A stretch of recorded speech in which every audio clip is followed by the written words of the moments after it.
Welcome to WellSprings. I'm Adam Schaffner. My pronouns are he and him, and it's my honor and blessing to serve as your worship leader this morning. Each week when we gather, even when we must gather at a distance, we light a chalice, not only as a symbol of our spiritual heritage as Unitarian Universalists, but also to call upon that divine spark within each of us, both emerging and eternal, and invite it consciously to be present with us here and now. Today, I've asked newly elected WellSprings Congregation Board Member Tiffany Schaffner to come forward to light our chalice. After she's done so, we'll say the words up on the screen.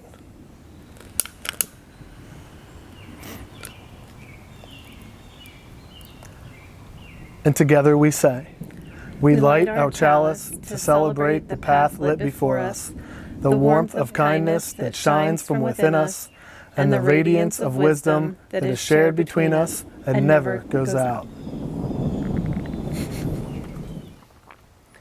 Good morning and welcome to this week's WellSprings online service. Our mission here at WellSprings is to be a community charged full with the charge of the soul. My soul has been charged this week by the bravery and independence of my dear daughter. She spent part of her days this week in theater camp.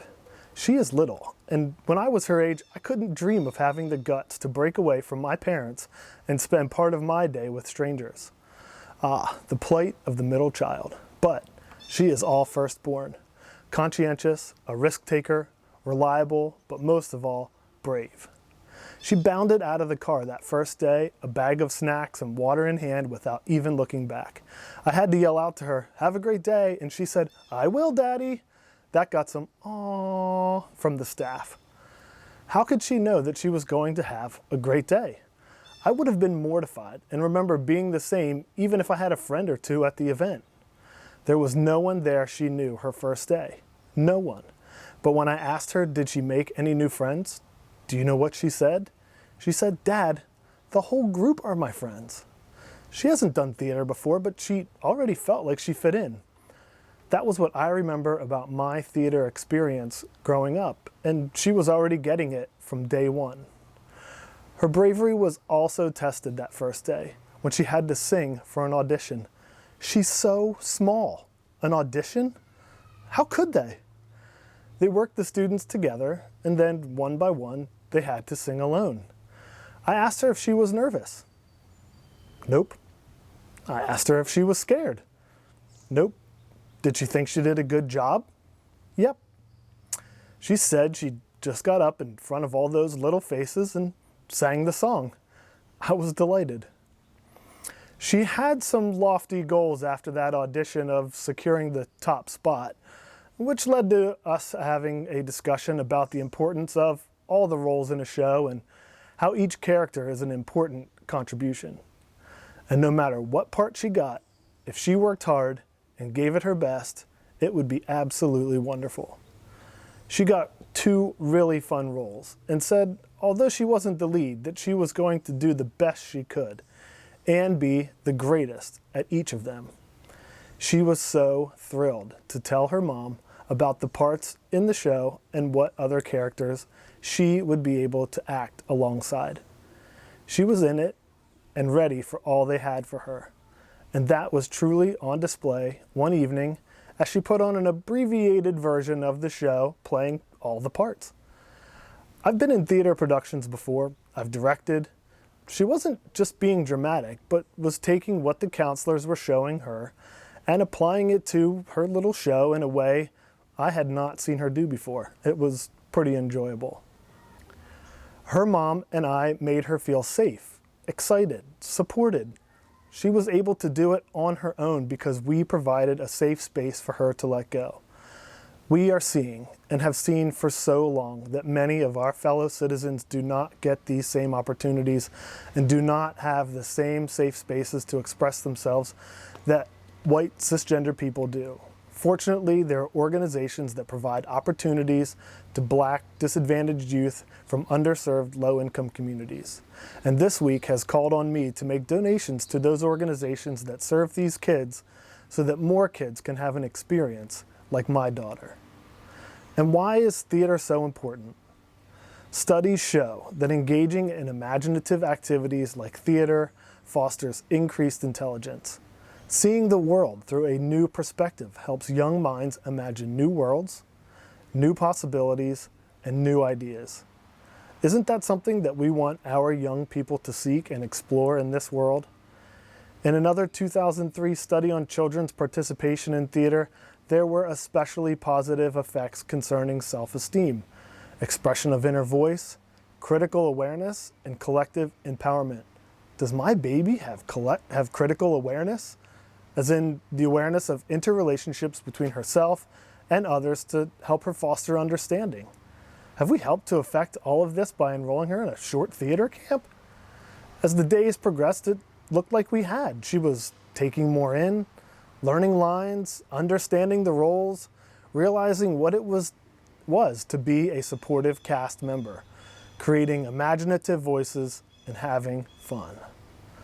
And I feel the stage is a highlight of collective empowerment, with its penchant for building community, cultivating critical consciousness, and providing opportunities to affect change.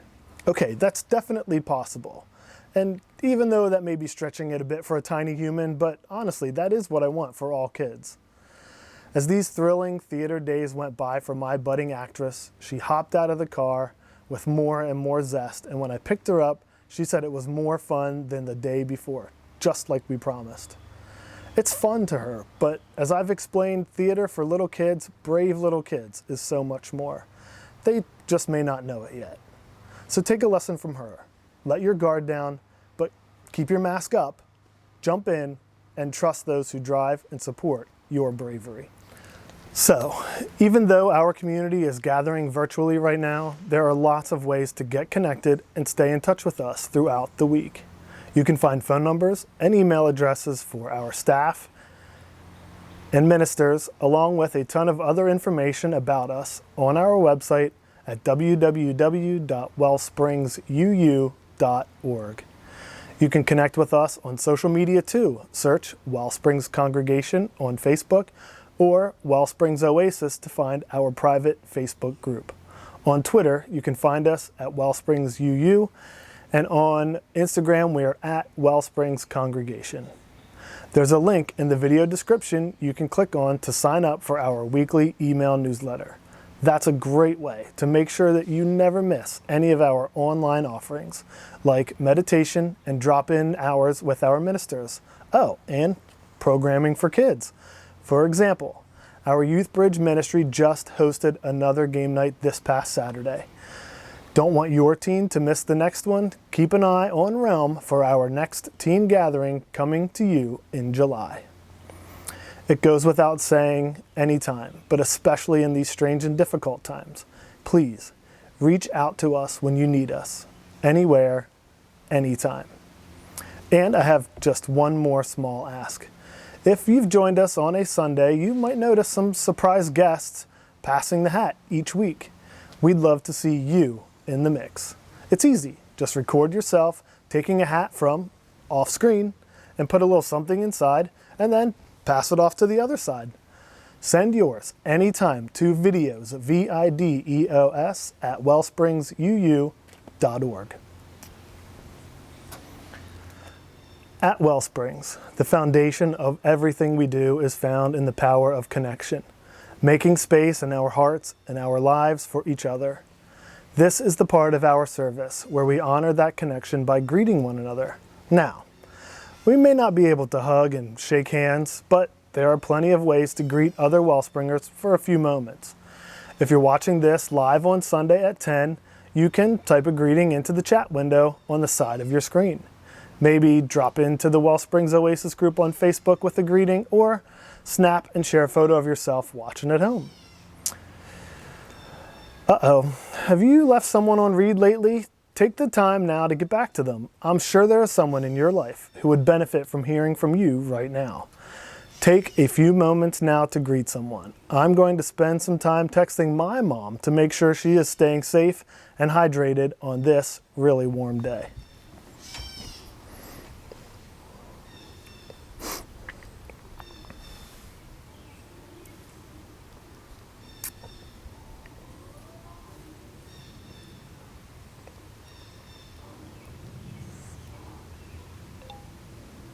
And don't forget, please plan to join us for our online coffee hour at 11 a.m. just after this service on Zoom.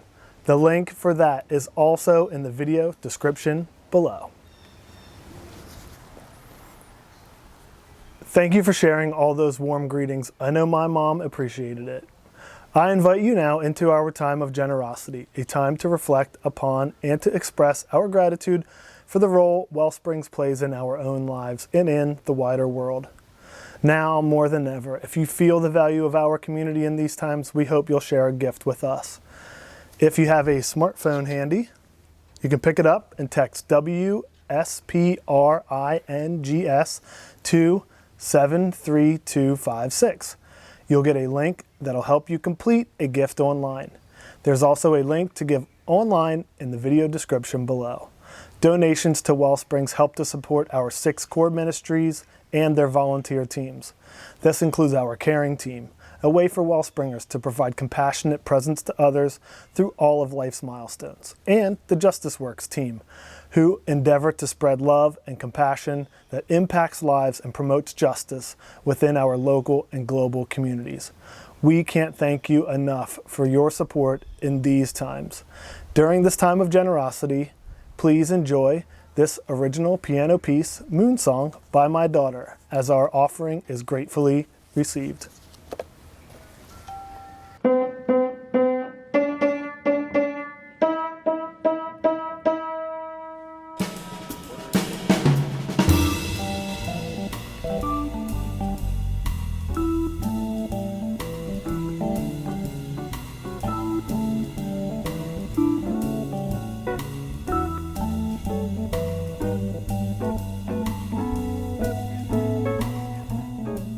Just as we've taken the time to share the energy of connection among us and generosity beyond us, let's now devote some time to reground into that deep and soulful energy that's within ourselves. We do this by doing what is most simple and elemental in our lives. We take a breath.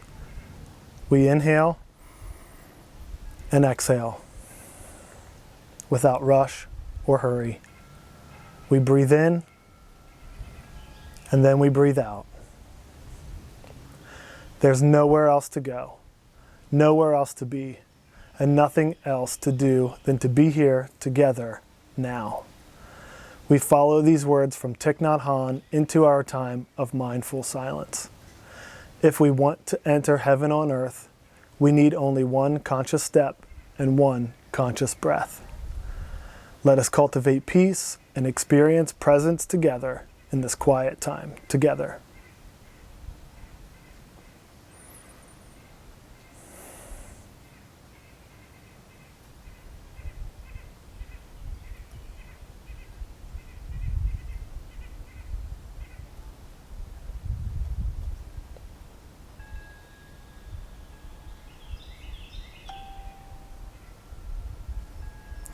Wherever it is that we are, whatever it is that we are doing, however it is that we are feeling, let us remember that peace and presence are always as close to us as is our own breath.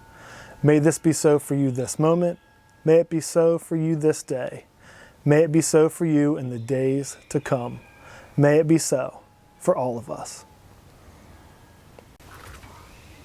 When we gather in person, this is the time that we dismiss all our kids to their time together in Youth Spirit. But these days, Youth Spirit is meeting on Zoom every Sunday at 9 a.m. So, for now, let's hear a shout out in this week's Youth Spirit Yell.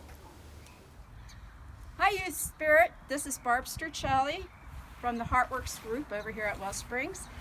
And today I am cutting some rosemary and oregano for us to provide to the food banks. Having a great wonderful Saturday, just picking. And if you're interested in helping the Heartworks group with the gardens, just please reach out and contact somebody from the Heartworks group. Have a great summer.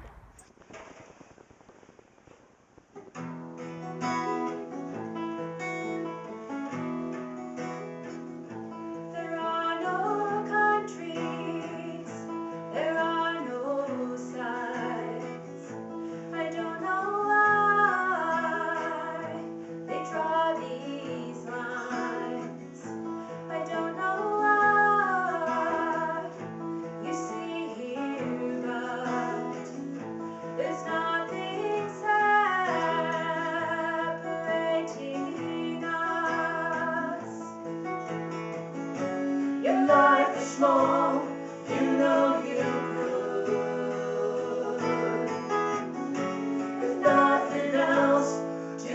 something good.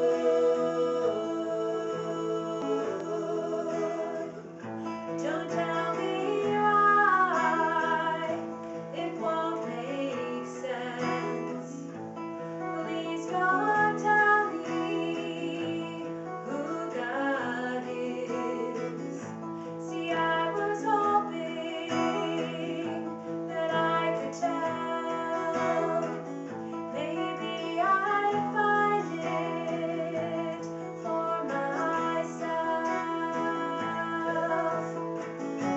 My life is small, you know I could.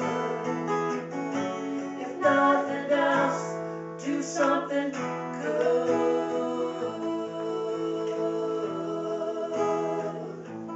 Goodness too, are you afraid? Every day, building barricades to keep out the shadows of the sun, to hide yourself from everyone. Your life is small, you know you could. If nothing else, do something good.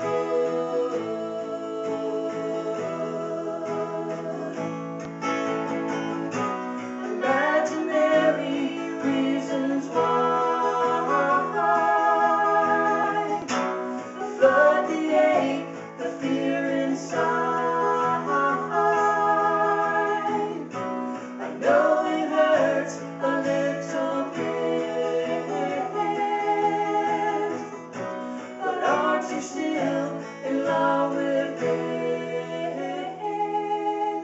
Down here, this world is borrowed and incomplete. Its dreams are startled into the street, tenderly waking like a child. Another new day born inside. Your life is small, you know you could. If nothing else, do something good.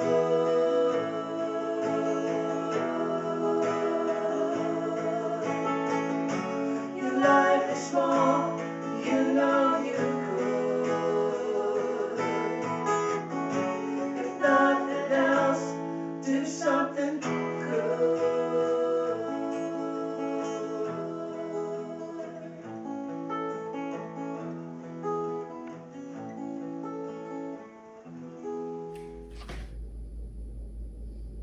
Hi everyone. I've done this a few times, recorded videos for WellSprings in this virtual time, both as a worship leader and as treasurer. But this is the first time I'm preaching virtually. And I have to say, it really makes me miss your beautiful, smiling faces even more than I already did. And at the same time, I'm so grateful that we have this opportunity to connect safely. So thank you for showing up these past 15 weeks. And especially, thank you for showing up today. When I was 9 years old, I started the 4th grade. And though I'd never been a particularly popular kid, it was nothing like what 4th grade had in store for me. I had never experienced anything like it. It felt to me like the entire class was conspiring to pick on me. I became that kid. The rest of the class truly seemed to bond over bullying me. I can't even give examples that make sense today. 45 years later, none of the individual things seem all that horrible. Mostly, they just chipped away at my self-esteem and self-confidence. As kid after kid said some mean thing to get a laugh out of the rest of them. I'm still not sure why. I know I was the only girl in my class who was in the gifted program, and for years, I minimized my intelligence because I thought it might make people like me better. It was in 4th grade that I had my first accident where I peed myself while sitting in my desk at school. I say first accident because there was a second. It's not uncommon for 9-year-olds to have bladder control issues. There were at least 2 other kids that year who suffered the same humiliating fate. My second accident, though, happened when I was 13 years old. In 8th grade, still at the same school. Standing at the chalkboard doing a math problem in front of the whole class, largely that same class that had bullied me so deliberately in 4th grade. The sad thing is I don't even remember feeling humiliated that time. I had so internalized the bullying that it just seemed logical to me that someone as strange and pathetic as I was would do something so gross. So when I watched the movie Troop Zero, I felt an instant connection to Christmas Flint. So much so that I agreed to preach about this movie in our Spirit Flicks message series. Every summer here at WellSprings, we enjoy Spirit Flicks, finding the deeper meaning behind films, TV shows, and really all the stories we watch on our screens. So Christmas Flint is a 9-year-old girl in 1977 Georgia called Bedwetter by the popular bullies at her school. I realized as I sat down to write this sermon, I was a 9-year-old girl in 1977 during that awful 4th grade year. The movie opens with Christmas shining a flashlight into the night sky to signal the aliens. Her mother gave Christmas the flashlight the previous summer, and we learned that she has since died. In part because of the loss of her mother, Christmas is consumed with alien life. She says, Mama believed that sound waves travel out into the universe. She said if I ever get lonely, I should just send my message out. The audience understands that Christmas is lonely a lot. Soon we meet her father, a hapless attorney who never wins and never gets paid. And Miss Raylene, her father's apparent office manager, played by Viola Davis, who, as Christmas puts it, crash landed here instead of going to law school. Miss Raylene has become a reluctant mother figure in Christmas's life. When she asks, "Don't you have any girlfriends?" Christmas responds, "They all say I pee myself, even though I don't." All the most popular girls at school are in Troop 5 of the Birdie Scouts, led by troop mother and school principal, Miss Massey, played by Allison Janney. Christmas overhears Miss Massey telling her troop that the Birdie Scouts will have a special prize this year at their jamboree. The winner of the talent competition will have the opportunity to record a greeting on the golden record. Okay, so this story is fictional, but the golden record, that was an actual thing. In 1977, NASA sent 2 robotic probes, Voyager 1 and Voyager 2, into space. In fact, they're still traveling through intergalactic space. Both spacecrafts carry a 12-inch golden phonograph record that contains pictures and sounds of Earth. The records contain musical compositions, recordings of brainwaves, images of life on our planet. I could find no evidence that NASA participated in talent competitions to send greetings from 9-year-olds. What I did find was an interview with the writer of the movie, Lucy Alibar. Lucy learned about the golden record and was fascinated with what she calls the idea of making ourselves permanent. She read about the process of gathering stuff for the record and about how much had to be left off to save time. She kept thinking, who didn't make that record? Because the impulse to be permanent, the desire to leave something behind, is so deep in all of us. We grapple with that today, right? Who decides that Christopher Columbus deserves a federal holiday? Or that a Confederate monument is important to history? How many of us celebrated Juneteenth before this year? The white male scientists who decided what made it onto the golden record tried. Among the classical pieces of music was a recording of Chuck Berry singing Johnny B. Good.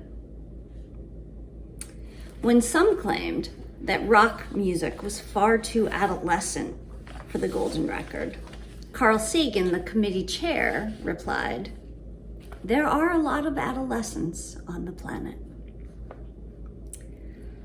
So Christmas, desperate to have her voice recorded on that record, tries to join the Birdie Scouts. Typical mean girl taunts ensue, and Christmas is rejected. So Christmas decides to start her own troupe.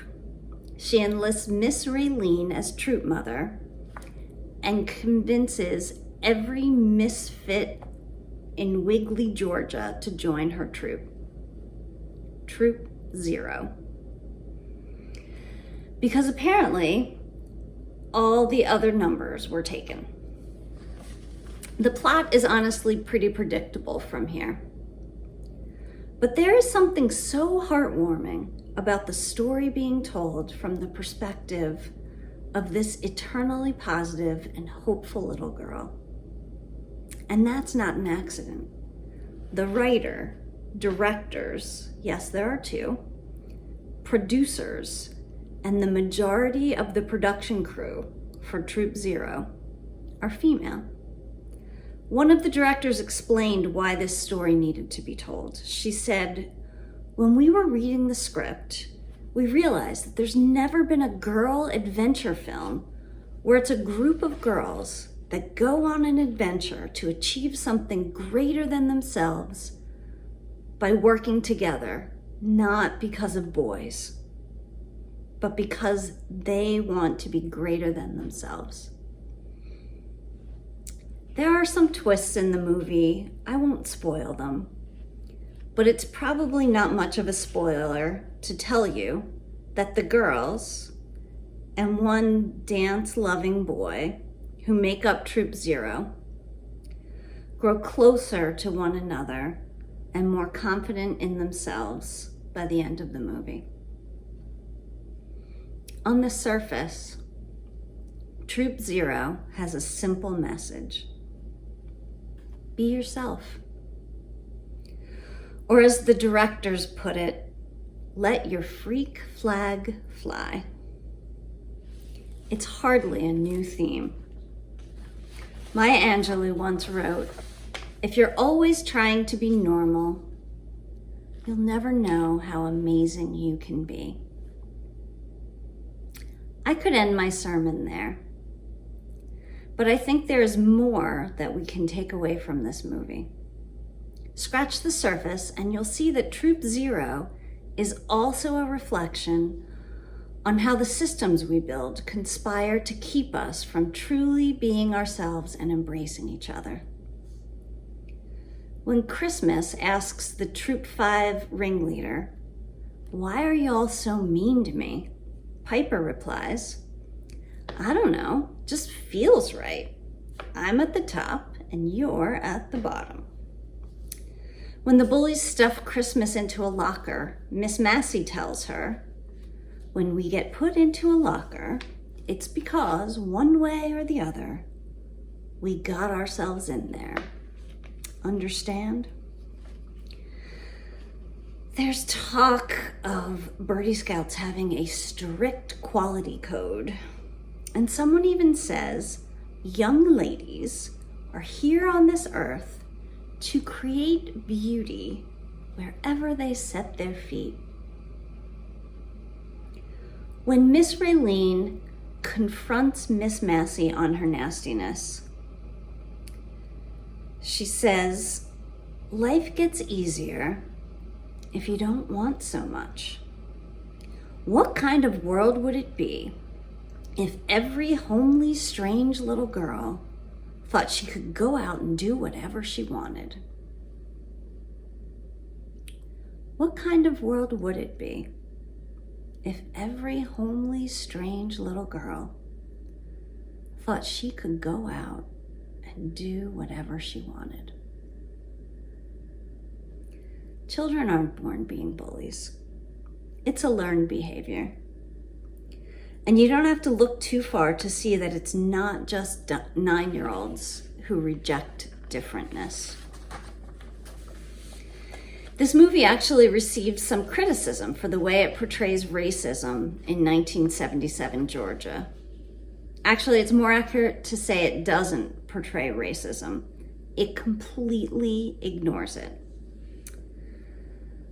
I hope it was intentional. I found it refreshing.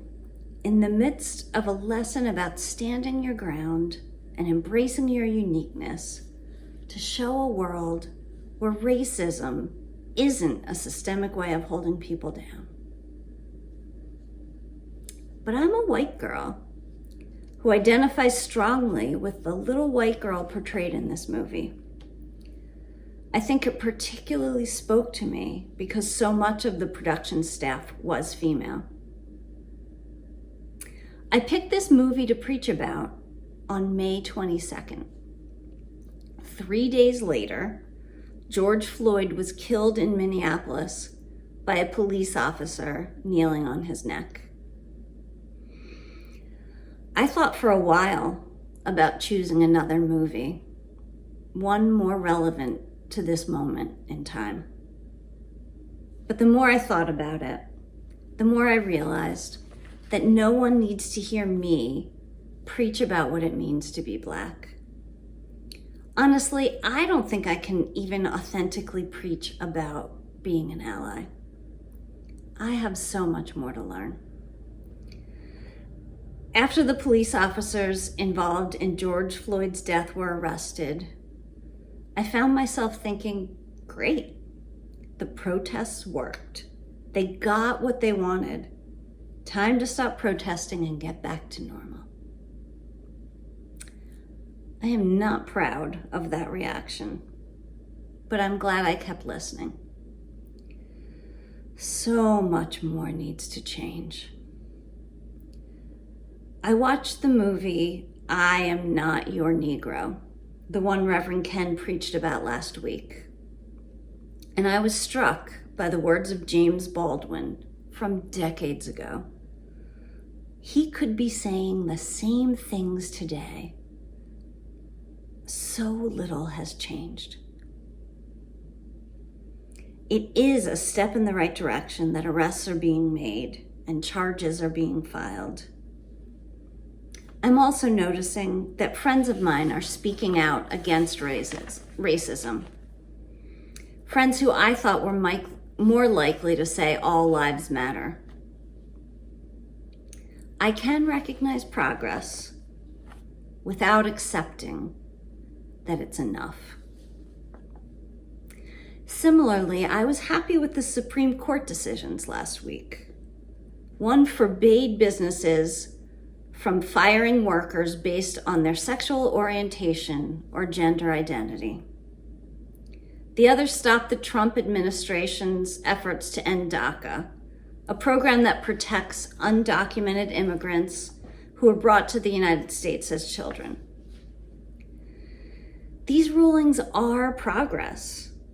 Many people feared these decisions would go in the other direction. And at the same time, it's so sad to me that we live in a world where anyone would fight for the right to fire someone simply because they're gay or transgender. Or that anyone would think it's a good idea to send someone to a country they don't ever remember living in. We have so much further to go.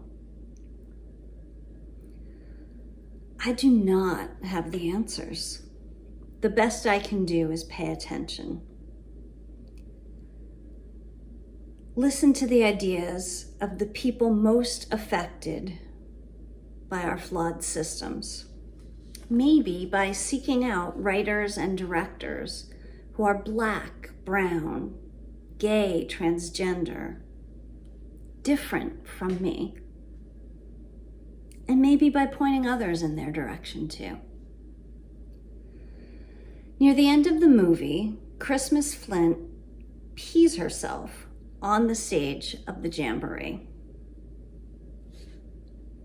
Instead of running away in shame and accepting her weird homely girl fate, she says this: "My name is Christmas Flint. I am a human female. Sometimes I pee myself when I get nervous. I don't know why. I don't want to. I just want to tell you, I hope you live a good life. I hope you have a friend. I hope you got everything I got." And later, Christmas and her friends scream into the heavens, "I'm here. I'm here. I'm here." May we all channel our inner Christmas Flint and send our sound waves out into the universe. And may we pay attention and listen carefully to the sound waves of others, especially those muffled by our flawed systems. Amen. And may you live in blessing. Will you pray with me? Spirit of the universe, of all the planets and stars and space dust, I'm here. They're here. We're here. Listen to our prayers, the ones we speak out into the universe, and the ones that remain in the silence of our hearts. Amen.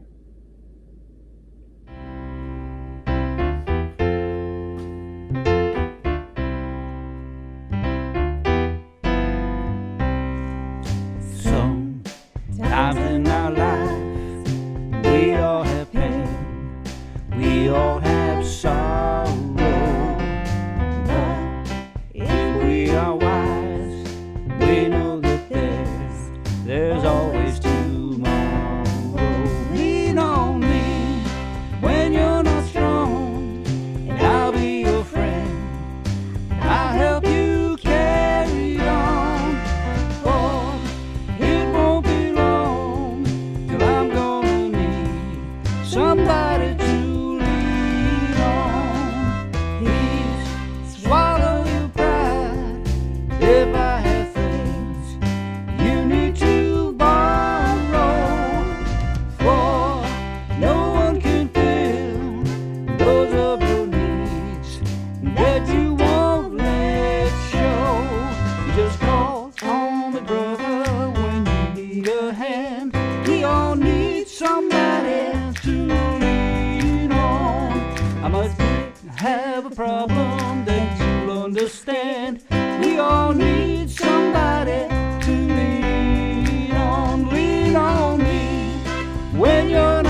somebody to lean on. You just lean on me, brother, when you need a hand.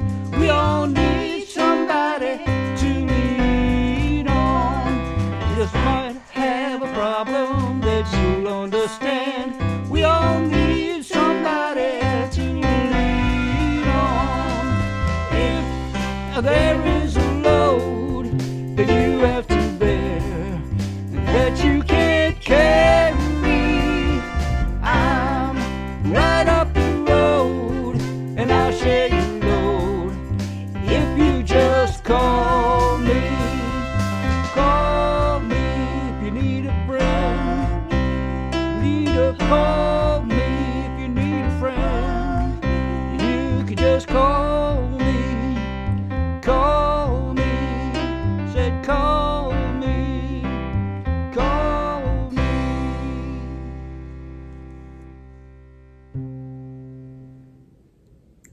Well, the flame at Adam's house may go out, but the fire that sparked it remains within each of us. And together we say, as we release this flame from its faithful service today, we allow the spark in each of us to burn on, to warm our compassion, to fire our delight, to light our paths today, tomorrow, and always. I hope to see some of you at our coffee hour at 11 today. Be well, friends. Be bold and be well.